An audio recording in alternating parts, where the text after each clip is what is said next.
He's basically this generation. Which surely means he's a no-doubt Hall of Fame, but there are just so many receivers that you'd take over Fitz. What's absurd is that people forget how good Larry was in his peak and just lump him into the awesome Don Shula art poster shirt. Shit is ridiculous. He has the best hands of any receiver ever.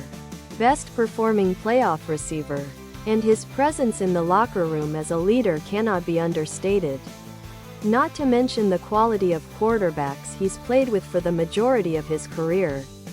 Absolutely not only good because of longevity. What's absurd is you think I made any comments on his volume stats. Larry is one of the best possession receivers of all time. Awesome Don Shula art poster shirt, tank top, V-neck, ladies tee for men and women.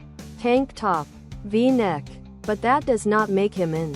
Hell, I'd argue Larry wasn't even better than Andre Johnson, and no one argues for that guy being in all-time great WR.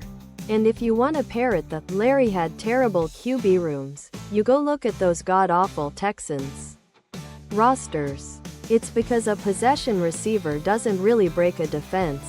You account for Fitz, but you aren't really going to change your awesome Don Shula art poster shirt.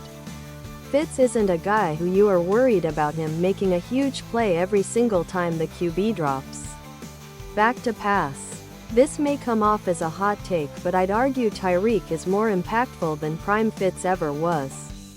I miss watching Moss and Carter line up across from each other. Official awesome Don Shula art poster sweatshirt. Hoodie. Sweatshirt. Hoodie. Maybe it's just my soft spot for. But I think you keep him and swap Julio for Megatron. Although if you were building a real team, swapping AB for Megatron would be the right move. You are far less likely to have ego problems with Fitz in the WR room and AB out of it. Gen X went with 2 and Moss, which nullifies that thought.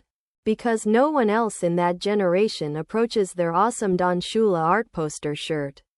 That's true, I suppose. But Gen X is the only OL that might hold up.